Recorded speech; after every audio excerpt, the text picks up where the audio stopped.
तो दोस्तों अभी शाम के 6 बज चुके हैं और हम अभी आए हैं स्टैच्यू ऑफ यूनिटी कैंपस के अंदर में। यहाँ से लाइट एंड प्रोजेक्शन शो जो होता है, लाइट एंड लेजर शो, उसको देखने के लिए अभी आ चुके हैं हम लोग। अभी देखिए सूरज ढलने वाला है और जैसे ही सूरज ढलेगा यहाँ पर अंधेरा होगा तो लेजर लाइट शो शुरू होगा। यहाँ पर बैठने की व्यवस्था है। देखिए अभी इतना एरिया भी खाली लग रहा है, खाली दिख रहा है। ये धीरे धीरे पूरा भर जाएगा। यहाँ पर बैठने के लिए थोड़ा भी जगह नहीं होता, इतना भर जाता है। तो थोड़ा देर हमें वेट करना पड़ेगा। जैसे लाइट पूरी तरह से अंधेरा हो जाएगा फिर लाइट शो चलेगा। यहाँ से सनसेट होने वाला, देखिए सूरज ढलने वाला है और सूरज ढलते हुए का नज़ारा भी देखिए आप कैसा लग रहा है। ये है नदी, नर्मदा नदी, और वो वहाँ से हम अभी घूम के आए हैं वैली ऑफ फ्लावर डैम से। तो चलिए कहीं पर हम बैठ जाते हैं और थोड़ा वेट करते हैं।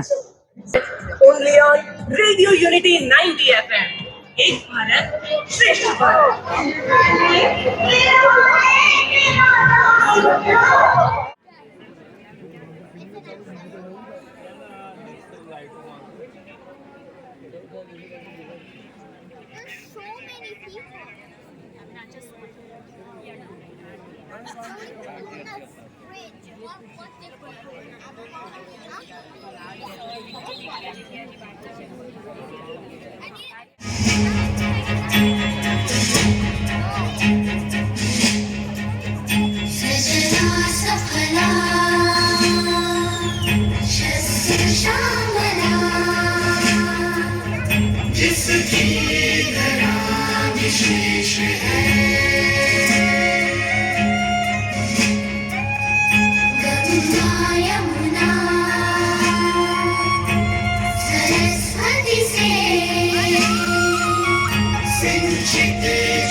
विनम्र किसान का बेटा था वो दृढ़ता का भंडार।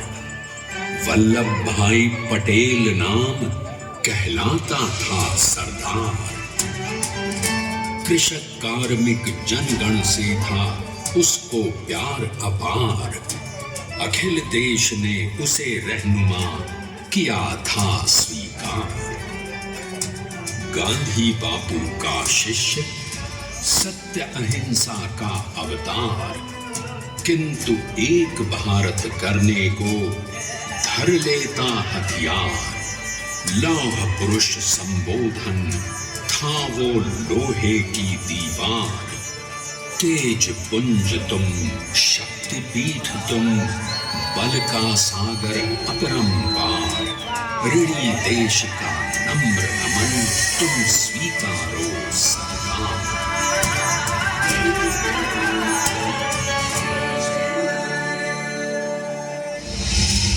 1857 में अंग्रेजों को ललकारने वाले पहले स्वतंत्रता संग्राम के एक सक्रिय सिपाही थे झवेरभाई पटेल।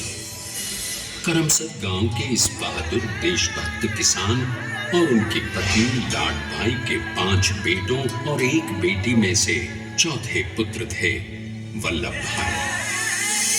बालक वल्लभ ने करमसद के बाद नडियाद से अपनी हाई स्कूल की शिक्षा पूरी की।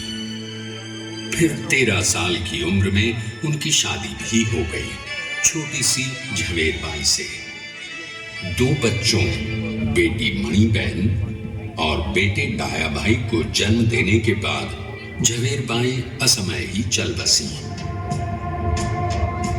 सदी बदलने और 20वीं सदी आने पर उनका जीवन भी एक चमत्कार की तरह बदला। प्लीडर का इम्तिहान पास करके वो वकालत करने लगे, पहले गोधरा, फिर आणंद और उसके बाद अहमदाबाद में। मगर जल्द ही वकालत छोड़कर वो बैरिस्टर बनने की इच्छा से इंग्लैंड चले गए। लंदन में बैरिस्ट्री में अव्वल आने और वजीफा जीतने वाले वो अनोखे भारतीय थे। तो अहमदाबाद की वरिष्ठ अदालत में बैरिस्टर पटेल की जिरह और जीतों की धूम मच गई।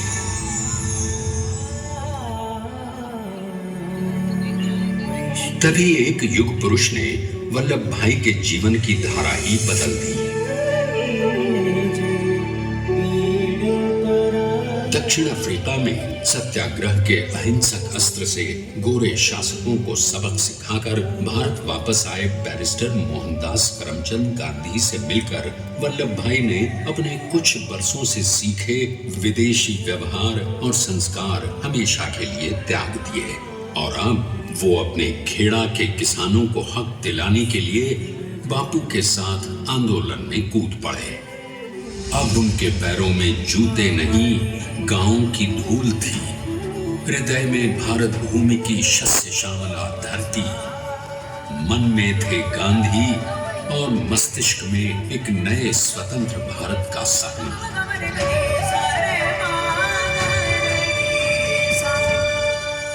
तभी बारडोली के मजबूर मजलूम किसानों की यातना का समाचार उनके पास पहुंचा। तुरंत वल्लभ भाई वहां पहुंचे और यूं शुरू हुआ भारत का सबसे बड़ा और सफल किसान आंदोलन बारडोली।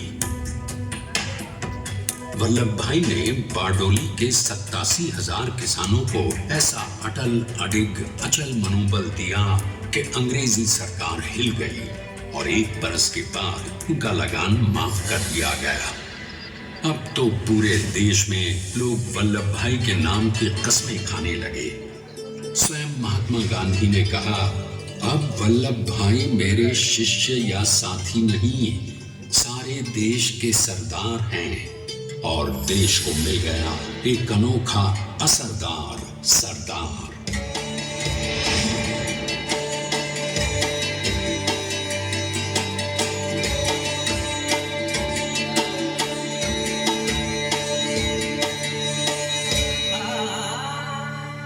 सरदार पटेल के नाम और देशभक्ति से अंग्रेज डर कर कांपने लगे। 1930 के नमक सत्याग्रह और दांडी कूच में वो बापू से भी पहले गिरफ्तार किए गए। तो सन 1932 में फिर उन्हें बापू के साथ ही जेल में 2 सालों के लिए डाल दिया गया। मगर आजादी के दीवानों को, स्वतंत्रता के परवानों को कौन गिरफ्तार कर पाया है? जेल से छूटते ही सरदार को कांग्रेस के नए राष्ट्र अध्यक्ष पद पर चुना गया और उनकी सरपरस्ती में राष्ट्रवादी भारतीयों ने तमाम ब्रिटिश सूबों में जीत हासिल कर वहां अपनी स्थानिक सरकारें बनाई। किंतु सरदार का सपना केवल सरकार बनाना नहीं था, उनका स्वप्न तो था एक ऐसे नए भारत का जहां हर रंग, हर रूप, हर जात, मजहब, तबके का हिंदुस्तानी एक साथ मिलकर एक ऐसा नया भारत बना सके जहां पूर्ण स्वराज के साथ सारे समाज को गरीबी, अशिक्षा, छुआछूत से भी आजादी मिल जाए। इसकी पहली रणनीति थी भारत को अंग्रेजों की गुलामी से आजादी, ताकि भारत के लोगों की अपनी सरकार सबके साथ और सबके विकास के लिए काम कर सके। बापू की अगुवाई में अब देश ने अंग्रेजों को अंतिम चेतावनी दे दी, करेंगे या मरेंगे, क्विट इंडिया, अंग्रेजों भारत छोड़ो। बस फिर क्या था, संघर्ष की रणभेरी बजी। 3 सालों के लिए सरदार पटेल को भी सत्याग्रही नेताओं के साथ जेल में ठूंस दिया गया। 2 सालों के बाद अंग्रेजों को बापू के सभी शिष्यों और साथियों को छोड़ना पड़ा।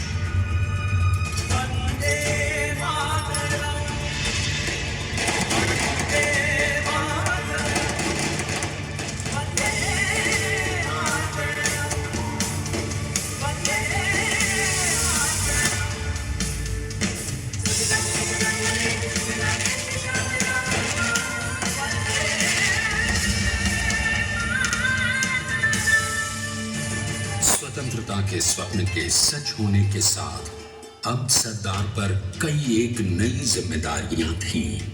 आने वाली आजादी की तैयारी और एक नए भारत के लिए नए लोकतांत्रिक संविधान की संरचना। जैसा उनके साथी ने खुद कहा था, सरदार ने ही 6वीं हथौड़ी लेकर एक नए भारत को उकेरा है।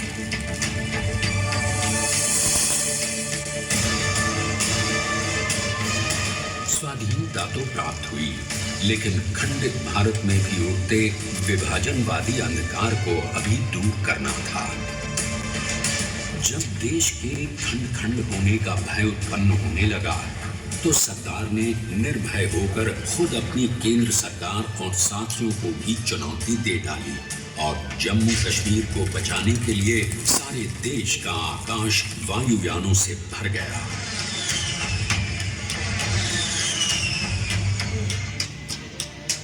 और फिर हैदराबाद और जूनागढ़ के भारत में विलयीकरण को पाकिस्तान से चुनौती मिली। सरदार चाहते थे कि देश की 1 इंच धरती अब और विभाजित नहीं होनी चाहिए। नए भारत को एक करने के लिए समझा बुझाकर, मना कर 565 रियासतों को सरदार ने अपनी सूझबूझ, सदाशयिता, संबल से एक नए स्वतंत्र भारत का अभिन्न अंग बना लिया। हमारे इतिहास में अखंड भारत के पुरुषार्थ का ये एक महानतम अध्याय है। जैसा उन्होंने स्वयं कहा था, हमें नए धागों को पुराने ताने बाने में ऐसे पिरोना है कि एक दूसरे में गुंथ जाएं और बेहतरीन बनावट वाला एक नया भारत उभर कर सामने आ सके। अंततः अपने वज्र दृढ़ संकल्प से एक नया विराट विशाल एक भारत श्रेष्ठ भारत बनाकर दिखा ही दिया सरदार ने। संसार के सबसे बड़े प्रजातंत्र के शिल्पी को प्रणाम करने के लिए देश ने बनाया है ये समर्थ स्मारक। स्वाधीन भारत को समर्थ भारत में बदलने वाले सरदार पटेल को समर्पित प्रेरणा तीर्थ भी है। प्रधानमंत्री श्री नरेंद्र मोदी के नेतृत्व में बनी विश्व की इस विशालतम प्रतिमा के सामने आकर सारी दुनिया जैसे स्वयं भी नतमस्तक हो जाती है।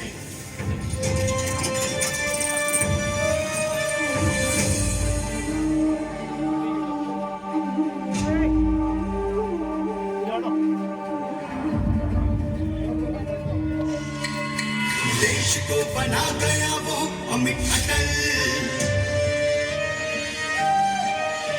हरा सका उसे न कोई शत्रु दल। चट्टान के समान सा पुरुष प्रबल, तेरे दोस्त देश का सम्मान है। पटेल को स्वदेश का सम्मान है, पटेल को स्वदेश का सम्मान है, पटेल को स्वदेश का सम्मान है।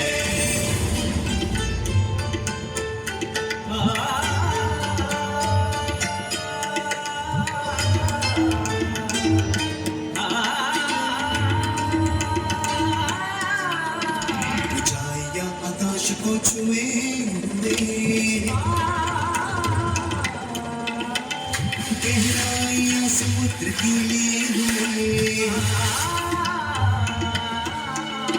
कदम अधिक जमीन पर जमे हुए, पटेल अपनी आन बान शान है, पटेल अपनी आन बान शान है, पटेल को स्वदेश का सम्मान है, स्वदेश का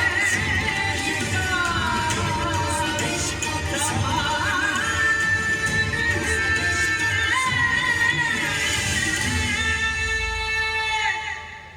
आइए अब देखते हैं कि अपने लौह पुरुष को श्रद्धांजलि दी। आप ही सोचिए कि 182 मीटर ऊंचे इस भव्याति भव्य स्मारक के निर्माण में कितना सामान और मेहनत लगी होगी।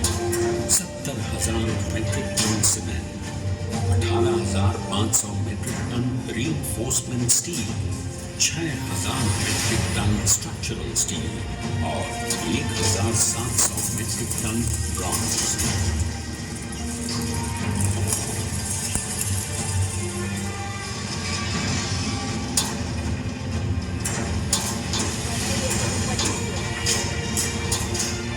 स्टैच्यू ऑफ यूनिटी आज एक वर्ल्ड आइकॉन है और इसे मुमकिन बनाने में एक सेकंड भी ब्रेक लिए बिना देश भर की टीम्स ने 24/7 काम किया। 250 से ज्यादा इंजीनियर्स, 4,500 से ज्यादा स्किल फोर्स और कई लाख मानव दिन। हम गर्व से कह सकते हैं कि कुल मिलाकर स्टैच्यू ऑफ यूनिटी के निर्माण में 95% माल सामान, मजदूर, इंजीनियर्स और एक्सपर्ट्स थे भारतीय। जानते हैं कि 182 मीटर ऊंची इस भव्य प्रतिमा को बनाने में कितना समय लगा? डिजाइन के लिए 12 महीने और निर्माण के लिए 34 महीने, यानी कुल मिलाकर केवल 46 महीने।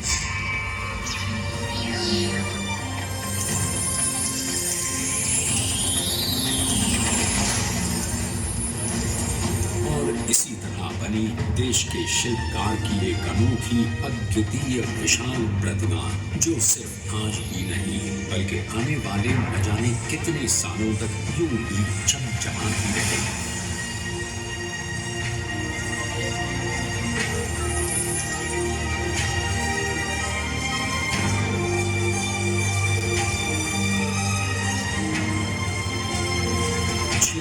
महीनों तक लगातार बिना रुके एकजुट होकर न जाने कितनों ने परिश्रम किया और उनका साथ दिया भारत की 125 करोड़ जनता ने।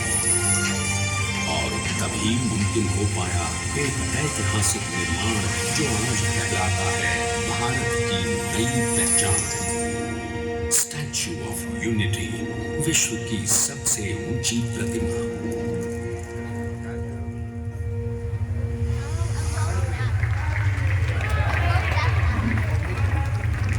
सरदार ने अपनी गंभीरता, शालीनता और दूरदर्शिता से भारत को संगठित करने के असंभव कार्य को संभव कर दिखाया।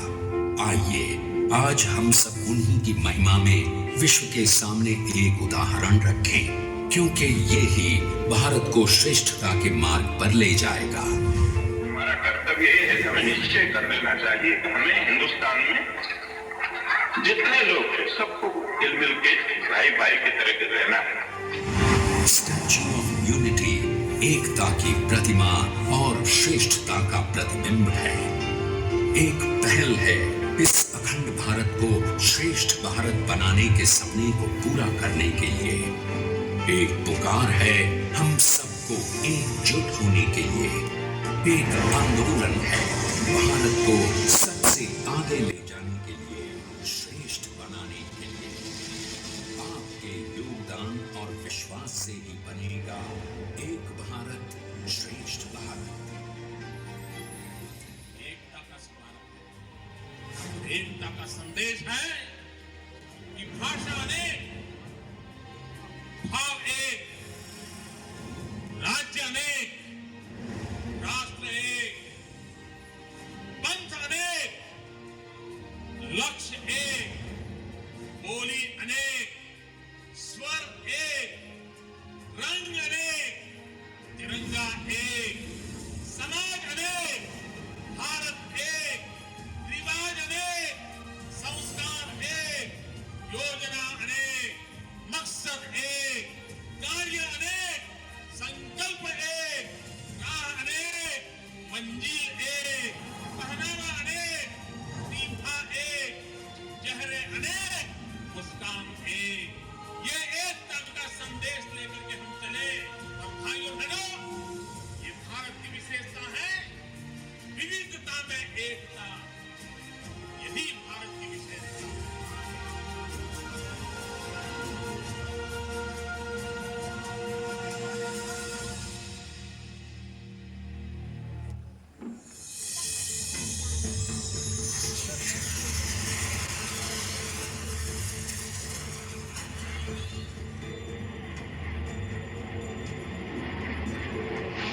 Please stand up for the national anthem.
तो दोस्तों ये था स्टैच्यू ऑफ यूनिटी से लेज़र लाइट शो, और अभी हम बाहर जाएंगे और इसके बाद हम सीधा जाएंगे यूनिटी ग्लो गार्डन, और वहाँ का भी नज़ारा काफ़ी खूबसूरत होता है दोस्तों।